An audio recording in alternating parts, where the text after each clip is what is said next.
मुझसे प्रभु दिखलाना, मैं अंधा हूँ बंदा आपका, मुझसे प्रभु दिखलाना, साई रहम नजर करना, बच्चों का पालन करना, साई रहम नजर करना, बच्चों का पालन करना. సరే దీని యొక్క విశ్లేషణ చెప్పండి. అంటే ఎంత చక్కగా చెప్తారంటే, నేను అజ్ఞానంలో ఉన్నటువంటి మీ బానిసను కాబట్టి, నేను నీ బానిసను కాబట్టి నువ్వు నాకేం చేయాలి, భగవంతుని నువ్వే నాకు చూపెట్టాలి. ఎందుకంటే దాసగన్ మహారాజు గురించి కొన్ని సందర్భాల్లో తనే రాసుకున్నారు. దాసగన్ మహారాజు గారు రాసినటువంటి భక్తలీలామృతంలోనే రాసుకున్నారు. ఏంటంటే దాసగన్ మహారాజు బాబా గారి దగ్గరికి వచ్చారు, కానీ ఇంకెందుకో ఒక సంపూర్ణమైనటువంటి విశ్వాసం ఉండకపోయేదట. రాశారు ఒక దగ్గర, ఏంటంటే గంగా యమునల్ని 2 పాదాల నుంచి సృష్టిస్తే వాటిని తీసుకొని నేను కళ్ళకద్దుకున్నాను, కానీ వాటిని తీర్థం తీసుకోలేకపోయాను. ఇక్కడ ఆ పదం స్పష్టంగా మనకు కనిపిస్తుంది.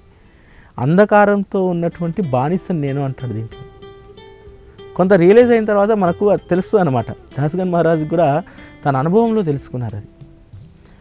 దాసగన్ మహారాజు గారు విచిత్రమైనటువంటి వాదన బాబా గారితో చేసేవారట.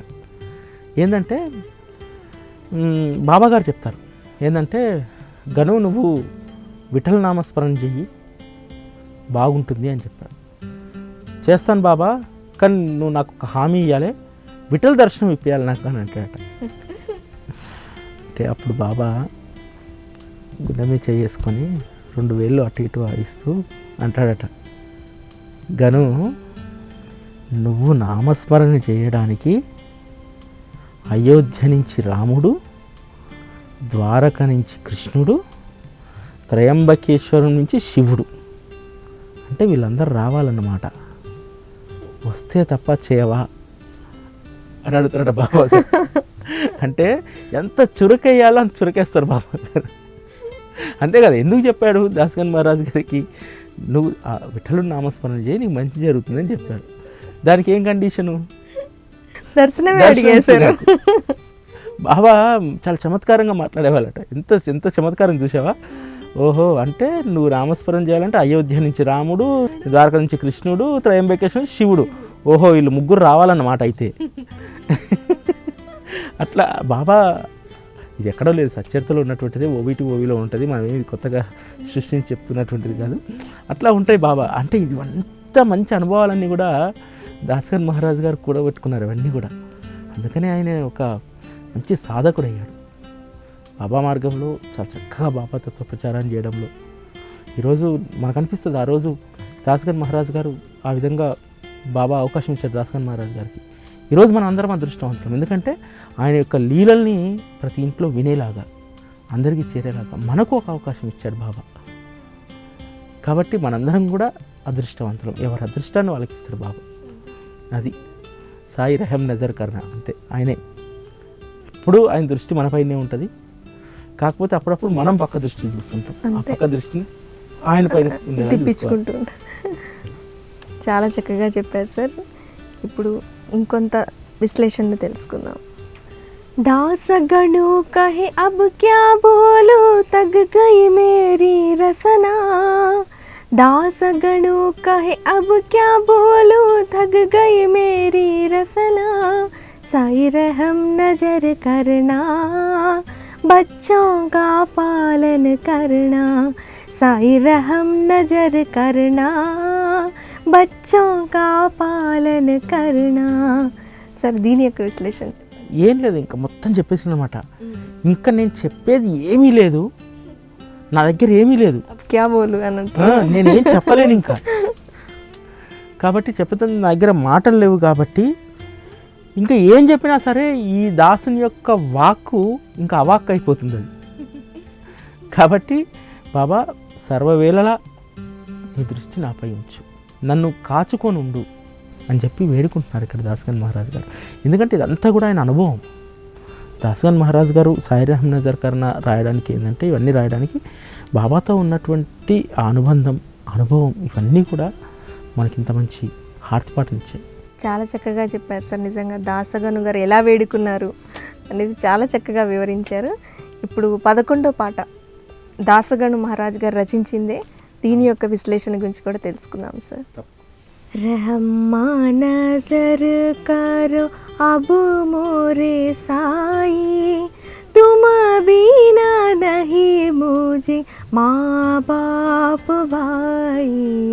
रहमा नजर करो मैं अंधा हूँ बंदा तुम्हारा, मैं अंधा हूँ बंदा तुम्हारा, मैं ना जानू मैं ना जानू मैं ना जानू अल्लाह इलाही.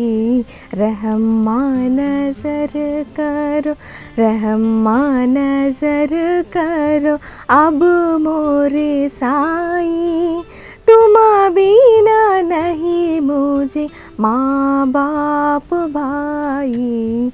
रहमा नजर करो खाली जमाना मैंने कमाया, खाली जमाना मैंने कमाया, सादी आखिर का साधी आखिर का साधी आखिर का किया न कोई.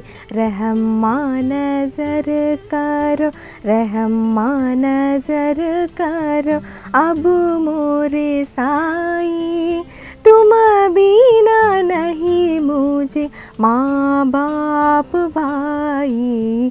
रहमा नजर करो अपने मस्जिद का झाड़ू गणो है, अपने मस्जिद का झाड़ू गणो है, मालिक हमारे मालिक हमारे मालिक हमारे तुम बाबा साई.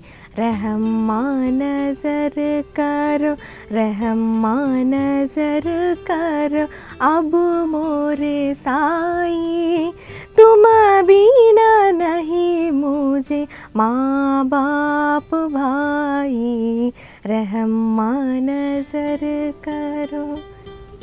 ఇక్కడ ఎంత అద్భుతంగా చెప్తారండి దాసగన్ మహారాజ్ గారు.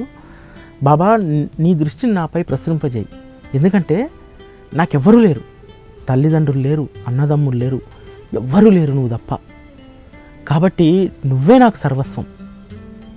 నీ దృష్టిని నాపైన కేంద్రీకరించు. నాకు ఈ ప్రపంచంలో నువ్వు తప్ప నాకెవరు కనిపించట్లేదు. కాబట్టి అల్లాను అంటే దేవుణ్ణి, ఇలాయి అంటే సత్యాన్ని, ఈ రెండింటిని నువ్వే చూపెట్టాలి బాబా నాకు. ఎందుకంటే నాకు నువ్వు తప్ప ఏం కనిపించట్లేదు మరి. కాబట్టి ప్రపంచంలో ఇంక ఏముందో సరే, అది భగవంతుడే కావచ్చు, సత్యమే కావచ్చు, నువ్వే చూపెట్టాలి. ఇక్కడ ఒక సత్యాన్ని ఒప్పుకుంటాడు దాసగన్ మహారాజ్. ఇన్ని రోజులు నా జీవితాన్ని వృధా చేశాను అంటే, దాసగన్ మహారాజ్ గారు సాయిబాబా గారి దగ్గర రాకముందు జరిగిన జీవితం అంతా వృధా అనుకుంటున్నాడు. వృధా చేశాను. కాబట్టి బాబా చివరి తోడుగా మాత్రం మీరే ఉండాలి. నేను మీ కథలు చెప్పుండొచ్చు, లేకపోతే హరికథలు ఒక పాండిత్యం నాకు ఉండొచ్చు, కానీ నాకు ఒక్క అవకాశం ఏంటి బాబా, ఏం తెలుసా, మీ మసీదును చిమ్మే చీపురు కట్టగా ఉంటే చాలు. నేను ఆ అదృష్టం చాలు నాకు. మీరు ఉంటున్నటువంటి మసీదును చిమ్మే చీపురు కట్టగా ఉంటే చాలు. అంత సర్వస్వ శరణాగతి అనమాట దాసగన్ మహారాజ్ గారి. అందుకని ఈ పాటలు మనకు హృదయానికి హత్తుకొని ఉంటాయి. ఈరోజు కాకడ హారతుల్లో ఉన్న పాటల యొక్క విశ్లేషణ గురించి తెలుసుకున్నాం కదా. తిరిగి రేపటి కార్యక్రమంలో మరికొన్ని పాటల యొక్క విశ్లేషణ గురించి తెలుసుకుందాం. సాయిరామ్.